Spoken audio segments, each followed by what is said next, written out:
Good morning, everybody. It's Clutch from the Sodak Motorcycle Blog.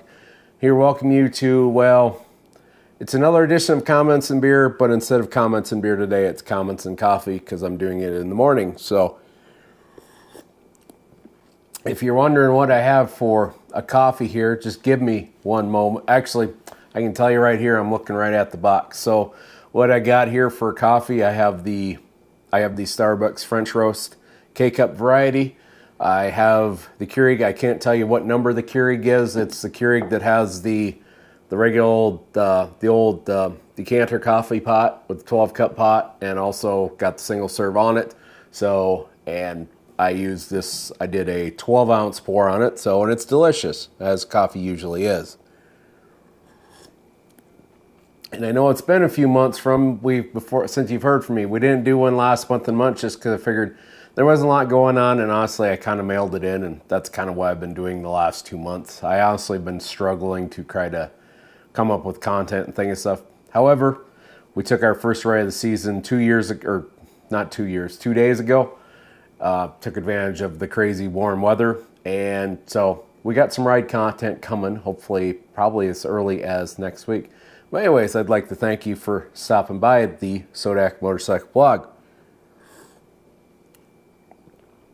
And without further ado, let's get into those comments. So, like I said, we don't have a ton of comments this month. It's been a pretty slow month for comments. A lot of the last few months for content has been things have been repackaged, redone, kind of mopping up old stuff that had to be completed. So this first comment of this month, it's actually from my last Comments and Beer video from February of 2026. This is from @TRD4D 1 month ago. I think we've heard from you before.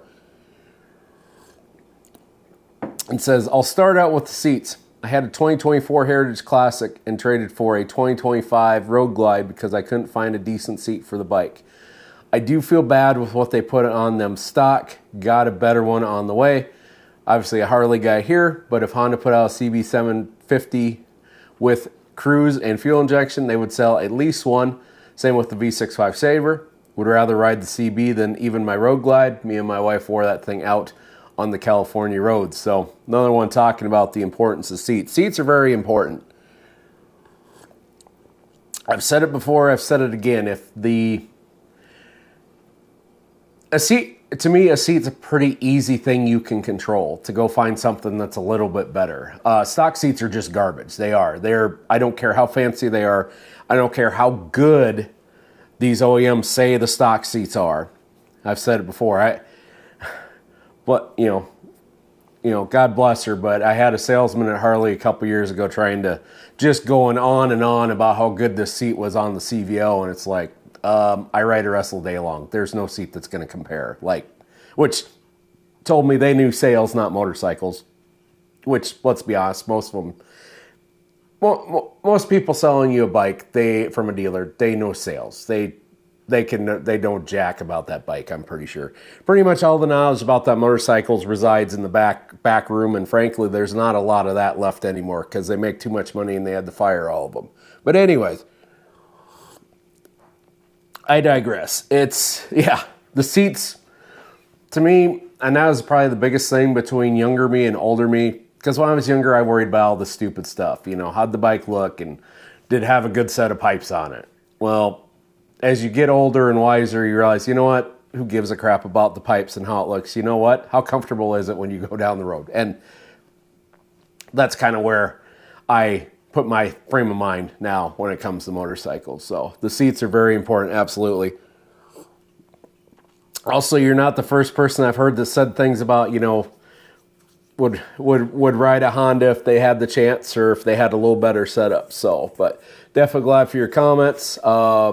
Actually, I wouldn't mind either one of those bikes either. So that would be pretty cool bikes to have. But anyways, that's it for that comment. Let's go to the next one. All right. So this comment comes from Memphis on a Shark. And this is also from my Comments and Beer of February 2026.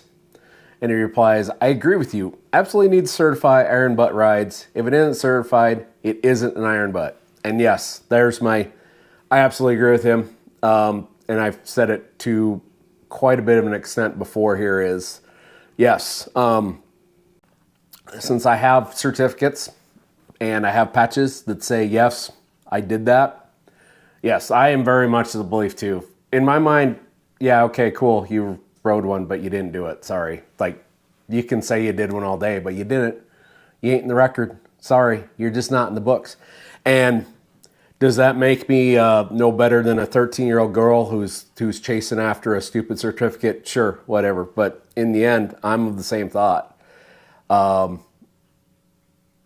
Great, you did iron butt. Where's the certificate? Well, I didn't do it because I don't need the certificate to prove I did it. Okay, cool. Well, no one else is going to think you did it. Like I said, you ain't got the patch on your vest. You ain't got the license plate backer on your license plate. So as far as I'm concerned, you didn't do a damn thing. Because here's the thing. I notice that when I see little backers, it's kind of cool to see the backers. It's cool to see a bike that's got an iron butt backer on it. Because like, oh, cool. I wonder where they went for theirs. Things like that. So, yeah, I agree. And yes, it's a little bit of work. Yeah, but it's actually not that much work. And if it's so easy to do the 1,000-mile ride, then why don't you do that little bit extra work to make it count? Like, just, sorry. It does drive me nuts when I hear people, well, I did an iron butt, but I didn't do the paperwork. Well, then, I don't know. Say you did 1,000 miles in a day. Sorry. Like, you can get mad at me. You can call me a poser. You can say that it's stupid to go after certificate, whatever. If it's so stupid, then if it's so stupid to go after a certificate and chase a status, then why does everybody still keep chasing after it? And why does everybody who does not do a certificate gotta say, well, I didn't do a certificate because it was stupid and I didn't want to deal with all the extra crap. Well, then it's obviously important to you, it means to you. So sorry, didn't count. Sorry. That's my thoughts. Unless your name's on the damn website, I don't care. Whoop-de-doo, you did 1,000 miles in a day. Good. Awesome. Good for you. All right. Next comment. Another from Memphis on Shark from the same video. Says, I ride a Harley, so does my wife. We have zero brand loyalty, and I'm not a Harley snob. We just ride a lot, local and around the country. We take comfort in knowing that wherever we go, we aren't far from a dealer just in case. And I absolutely agree with you. And I've said this many times before with Harley. You cannot beat, in motorcycling, you cannot beat Harley-Davidson's dealer network. They're everywhere. And I'll tell you what, granted, I've never had a ton of issues with a Honda, with my Goldwing. However, every once in a while, things happen. You do dumb things, like you put your fork seals on backwards and realize on your trip, like I did. You lock your keys in your trunk, things like that. That's where, maybe granted, I don't think it's actually possible to do it on a Harley, but like if you did something like that on a Harley-Davidson, I feel like you would have some dealer support to at least help you out, or somebody to help you out, or they would know somebody, but you just don't have that with the other brands. The other thing with Harley is when you go in, that I always like about a Harley dealership, is when you go in there, it's obvious right away. Harley-Davidson dealerships exist for one reason and one reason only: motorcycles. That's what they do. They sell motorcycles and motorcycle accessories. That's what they do. There's no other stuff in the building that makes money. It's not like you go down to your power sports dealership where you would buy your Honda or your Yamaha, your Kawasaki, things like that. And well, they have other things in there. They have side-by-sides. They have personal watercraft. There's a lot of other things that are making money in that place. The bikes are just a small part of that. Especially if you're in an area like ours where the riding season is kind of limited and we're in ranch country. I mean, you go into a power sports dealership and 80% of the floor space is taken up by side-by-sides and four-wheelers. And then you got, of that, I'd say the 15% left, maybe 5% of it is personal watercraft / snowmobiles. I kind of lump them together. And then 5% dirt bikes, and then 5% bikes. So, whereas you go to a Harley dealership, guess what? Pretty much everything there on the floor is a Harley-Davidson motorcycle. Some are branching out and doing other things. I think ours here at Rapid City, the the overlords from Charlotte decided to start selling some kind of side-by-side in there.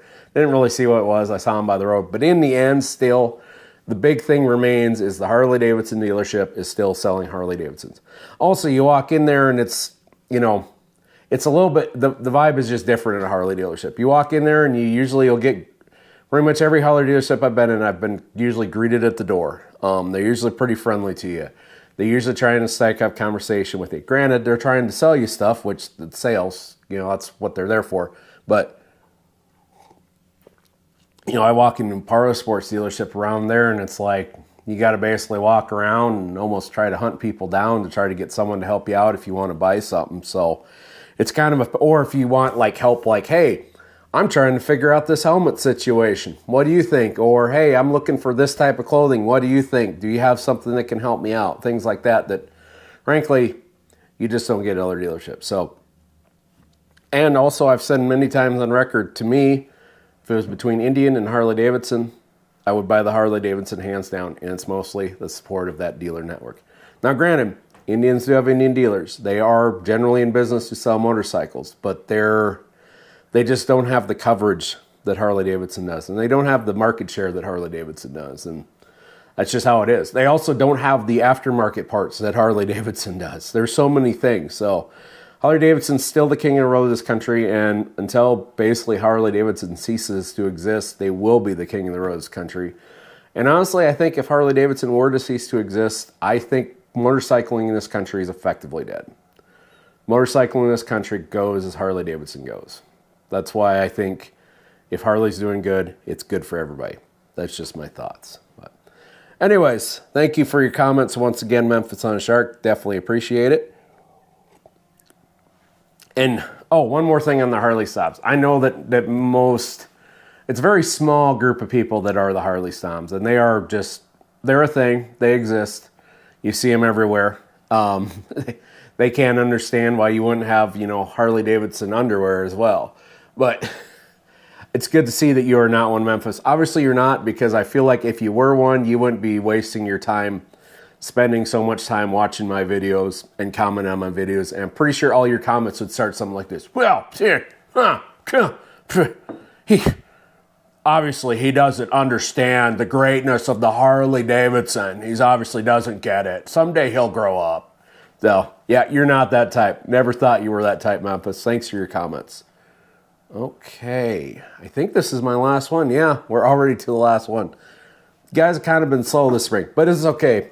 I haven't been putting much effort in either. Been doing other stuff over the winter. Obviously, you got to do things to pass time.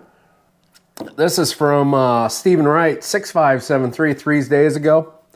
And he says, I was looking to finish your 3-part ride that I started last night, and whammo, you just posted a new video. Sweet, dude.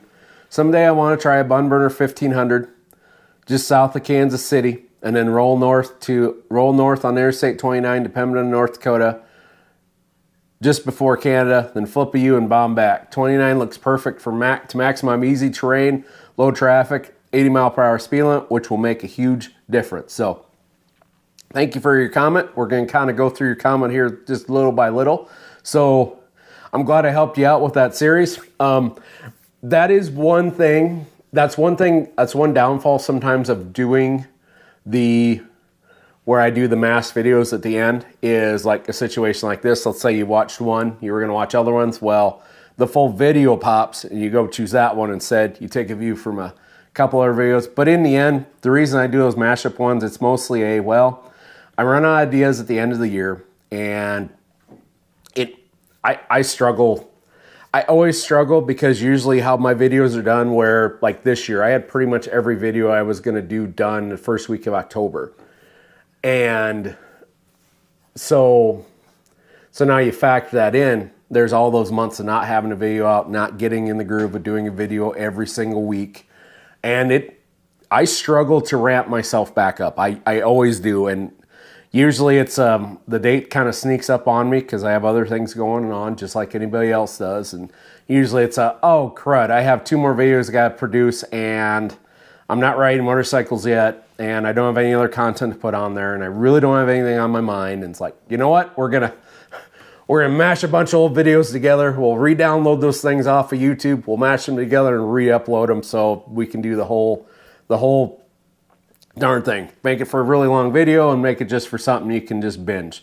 So that's kind of what the thought process is there. So I appreciate you taking a look at that video. The Bun Burner 1500, I think you got a very good route there. Just south of Kansas City. I would assume you're gonna do, I would guess you were probably gonna start at, I'm guessing 35 south of Kansas City, because there's that little, I mean, obviously I'm sure I'm telling you, you already know this, but just my knowledge of going through there isn't really an interstate, 49 to 29, right through the middle of Kansas City. There's still not an interstate there. It's still, I believe it's Highway 65 that goes through there. But for the most part, it's pretty much expressway, except for there's 3 lights on the south side of town, which I would guess as long as you're starting in the way early wee hours in the morning before there's traffic, shouldn't be a big deal. But yeah, I think that is a very good route. And yeah, terrain, your terrain, what's going to suck about the terrain for you is it's going to be mostly flat. Now, the little bit of 29, like that spot that's where you're coming from when you come out of the river bottom in northern Missouri, going into Kansas City, you are dealing with some up and down in the hills and stuff. But once you get out of that, it's pretty much flat from there. I mean, it is, yeah, I-29 is flat as a pancake from about 20 miles south of the Missouri-Iowa border to North Dakota. Like, it is flat. There's barely any hills, anything. Of course, the nice thing once you get up into the Dakotas, you got 80-mile-per-hour speed limits in both North and South Dakota now. I think North Dakota did their 80-mile-per-hour speed limit last year. As far as cities, really, once you get out of Kansas City, that's really your big city. I mean, it can get a little congested down by Council Bluffs, but it's not too bad in Council Bluffs. And for the most part, Sioux Falls, you're right on you're on the west side of town. Going through Fargo, you're on the west side of Fargo. Grand Forks, same deal. Traffic really doesn't back up there, so I think you got yourself a pretty good, solid route. Obviously, you got to go a little slower in Iowa and Missouri because they're at both 70 miles an hour still, although at least it's not 65 anymore. At least Iowa finally did away with that. But yeah, I think you got yourself a pretty good route. And that's the key when you're planning your iron butts. You want to look for just an easy, solid route where you ain't got to make a lot of stops, where you can just go. That's why interstates are the best. Now, an iron butt isn't the time where I want to take this epic road. No, you need to use as much time. You need to maximize your time as much as possible. That's probably the biggest thing I learned from doing iron butts is figure out those ways to maximize your time as best as possible. That starts with finding a good solid route that's going to give you a good, nice straight shot that's not going to be terribly difficult. The second part of that is when you get to your stops, learning how to maximize, be super efficient with your time at a stop. When you're at a stop, essentially there should be no time where you're just doing nothing at a stop. It should be a pull in, put your fuel in, get your receipt, take your picture, do it on your clipboard, put your clipboard away, get inside, use the bathroom if you need to real quick, come outside, come use the bathroom real quick, come back outside, top off whatever you're using the drink out of. You know, if you need to eat something real quick, but otherwise, and go. There should be no, like, well, I'm just going to sit here and chill for 30 minutes and do nothing. Get that out of your system right now. Everything needs to be, now you don't need to rush through it. The one thing about it, if you're maximizing every minute you're there, you don't need to rush through it. Just be steady with it. Because if you get too fast, then you start making mistakes. But the key is just, it's everything is steady. Everything is steady. You're just going, and you're just doing everything you need to do. You're getting back on the bike and you're going. That's the key. And other than that, obviously practicing how to do your paperwork real quick, taking pictures, things like that. I would say the hardest part, at least for me, I think the hardest part of the whole stop process was actually having to take the picture of the receipt with the speedometer because you're dealing with wind. One thing that helps this is a little tiny clipboard. I have a little tiny clipboard, and that's Literally all that thing does is it's just something I can put my receipt on, and I can hold up my receipt to my speedometer, and I ain't got to try to hold that if the wind's blowing 100 miles an hour, because you're probably, I'm guessing where you're going, you will deal with some wind, especially once you get up here into the Dakotas. But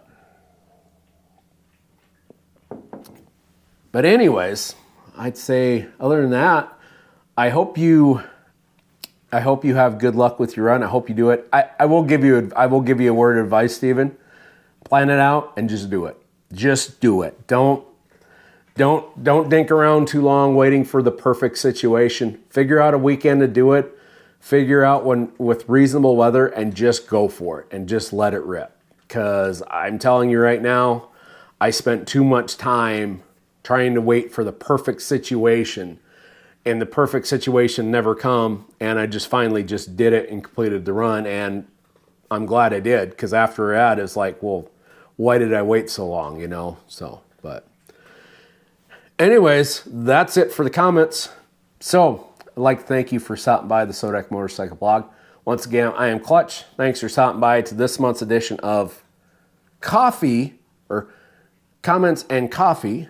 Not comments and beer, comments and coffee, because obviously we were just drinking regular coffee this month because it was in the morning. But I'd like to thank you for stopping by. Now, not only this video, but we make other videos throughout the year. They come out every single week on Thursday night at 7 p.m. Mountain Time. If you don't know what Mountain Time is, figure out what time Denver, Colorado is. We're on the exact same time zone.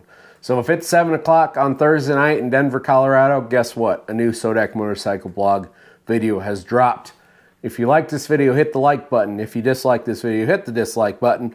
Feel free to leave a comment, because obviously that's what makes shows like this go. And also, I'd like you to consider subscribing to the Sodak Motorcycle Blog. Also, I'd like to ask you, if you would, think about it. If you got $2.99 a month that isn't doing anything, how about consider becoming a member of the Sodak Motorcycle Blog?